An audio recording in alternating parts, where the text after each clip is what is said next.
I tried my best to wake up early in the morning, but damn it, I'm so lazy. I made myself a breakfast with a perfect chai, but I ruined my half boiled egg. I was angry about it, but it is okay to be angry. And as I was getting late, so booked my ride as soon as possible. They also ditched me on my way, so had to go for another one. On my way, the traffic killed me and I was getting more angrier, but remember, it is okay to be angry. Finally, I reached at Nani's Ghar after almost 2 weeks and I felt so great.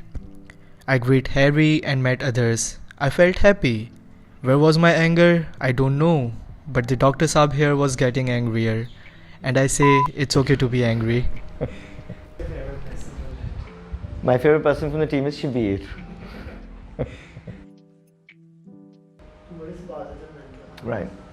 So, positive mental health entails a state of being where we are happy and satisfied and have positive emotions when it relates to our self-concepts and how we relate to ourselves as well as to the other. My first experience with positive mental health was when I studied positive psychology, and I was very grumpy about it. I was like, oh, positive, happiness, dopamine, really? I don't want to study that.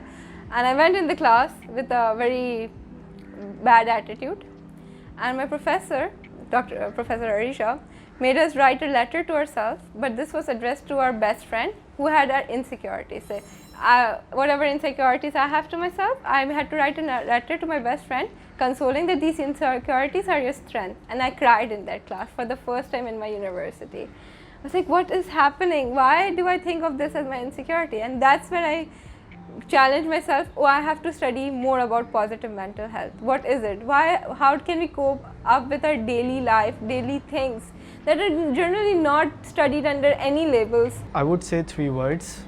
Positive mental health means for me to stay happy, to feel calm and to feel relaxed. If I talk about this whole experience, जो week 1 से last day तक रहा, तो it was an amazing experience. There were few things जो मेरे लिए completely new थी. Art therapies are like normally, but few stories जो Dr. Habib सुनाते थे and this connections जो हर week का बनता जा रहा था. This was the newest part for me. Even there is this thing where Dr. Habib mentioned about our neurons and थोड़ा बहुत जो biology के related terms होती है. That was completely new. मुझे इससे कोई interest नहीं था या कभी इसके बारे में पढ़ा नहीं था. So this experience was good. So, in this project that we did with the interns, it was the setting was of a community survey on young people's perceptions to mental health. So we took these young people through 3 very different but interconnected areas, and the first was personal reflection. And this personal reflection was basically aimed at grounding people, and also it was very resource oriented so that we understand how special we are and the resources that we have, and some kind of understanding about our own processes and how we're thinking. So we created a lot of portraits. We created one self-portrait that was particularly challenging. We did movements exercises where we create art generally, and other pieces like where we had to just talk about, channel our emotions, feelings, or how our day went into art pieces. And you know, sometimes it just doesn't make sense. My day doesn't make any sense, so I created an art piece that is stupid and it's called Rotten Banana, and I wrote a stupid story about it, but it made me feel good by the end of it. So I see why even it doesn't have to be profound or bigger than life experiences or some gallery piece. It can just be a rotten banana itself. और क्या होता है जी art में? Ultimately, the reason that we use arts for this kind of research, or we want to use it, is because it gives you much more depth and breadth in the topics that we're talking about. So there's a difference between a number, a percentage, a poem, a story, a drawing. So all this is considered as very valid data. Art as a language is really, really good to touch upon sensitive topics. Mental health is a very sensitive topic. Taboo topics, or also things that we might have difficulty to express. So the best way to express grief is through a picture or a poem or so. So we make use of that. Okay, so I created this piece. I do I explain it more like it's very self-explanatory. It's the different emotions I'm feeling at that moment, and a self-doubt and thing that I'm thinking, oh, I have to show this mask to this person, I have to show this mask to this person, and this mask to this person, and that's where I lost all of my emotions, which is channeling out. But amazing thing about this piece was that we had to pass it around and let other people comment it, and I've got the most beautiful comments on this. We also write a poetry about what I am and what is the purpose of life, but these are the comments I got, and nobody thought of this as a person who's depressed or not feeling great or having so many self-doubts, but beautiful, beautiful comments. So I thought this is one of the things I learned here, like that it's all of the narrative inside your head, and when you let other people take a good look at you without any criticism, self-criticism, it can be a beautiful pieces of strings of words. Life is too real for colors. A ballet of emotions, all the world's a stage. Who am I? A multitude of magicians in trance, many molds. Hazar chehre, dugani dastan. Coping with all of these faces, who knows the best me? Yeah, diversity, so much inside of me, and these are some of the comments that are just amazing. It made me feel so much better. So the art making that we do is based on a technique called low skill, high sensitivity. So what we ask people to do does not require any artistic skill. However, we work on enhancing sensitivity of individuals so that whatever poem or story is written has a high impact. The other thing is that we work intermodally, which implies that we use multiple art modalities at the same time. So if you're writing a poem, then you can draw it as well. And this enhances the depth and scope of what we're trying to find out. And so this is the output of one particular activity, and it was using a color and moving it through our bodies. So we did this exercise where we thought of a color and we used our bodies to move the color in the room or so. And what it does is it allows us to connect with our body on a very cellular level and an imaginative level. So everybody had a color to choose that they literally danced the color.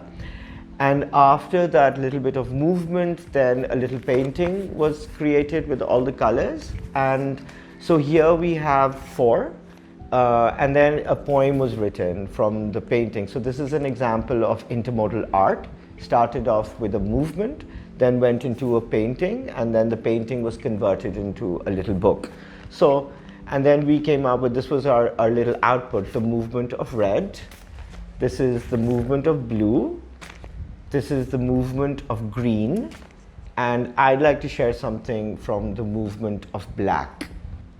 Black moves through me, with me, behind and under me.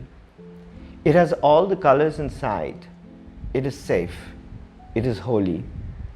It is a movement of his eyes, her hair.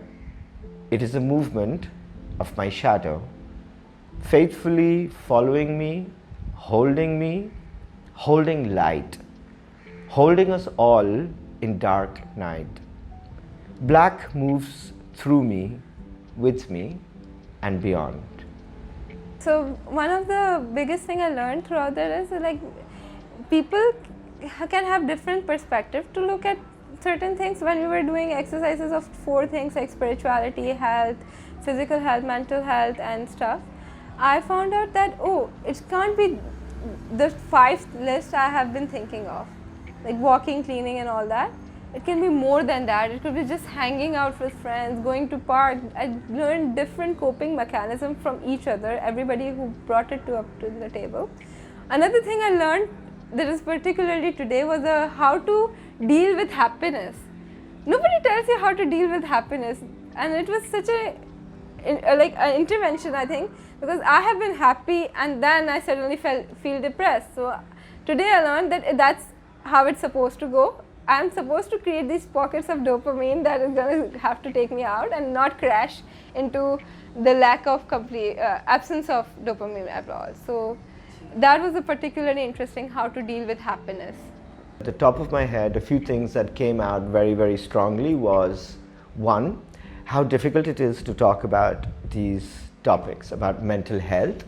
It's easier to talk about somebody else's condition. It's really difficult to talk about your own self.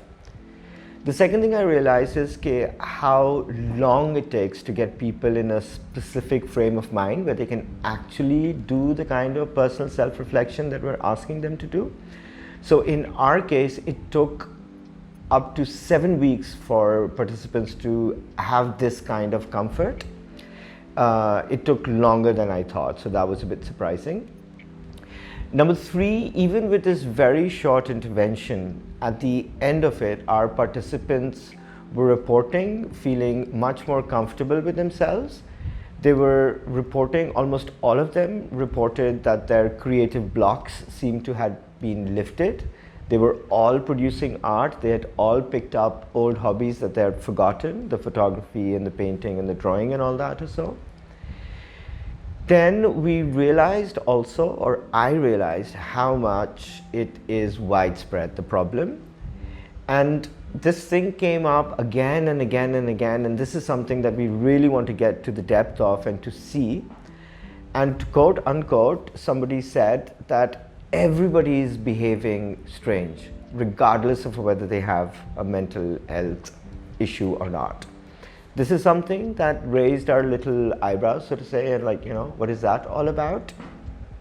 Pit. Aur kya? What was the question? Take home? हाँ, उसमें एक और चीज़ डाल देना. Another finding which really came out, and that seems to be quite important, is the tremendous importance of community support, and especially a really high reliance on friends for support. So people are not talking to their families for many reasons. People are not really accessing health services, professional or otherwise, but it is the friends, and that's something I think that we can really work on. So it is one of the best experiences. I am happy. A catastrophe. I think it is a catastrophe that this brain and this mind that has been given to me, that is working for me, has suddenly turned against me. And we really need to get to the bottom of that. Isko samjhaye, and that things are fine. This is a friend of mine. And I hear all the time people talking about toxic thoughts, about these thoughts that are driving me crazy. And I tell people, no, thoughts are good. So we just need to reframe, and it's a lot of work, but I think it's worth the effort. My mind is not my enemy. Why do you keep on asking me that?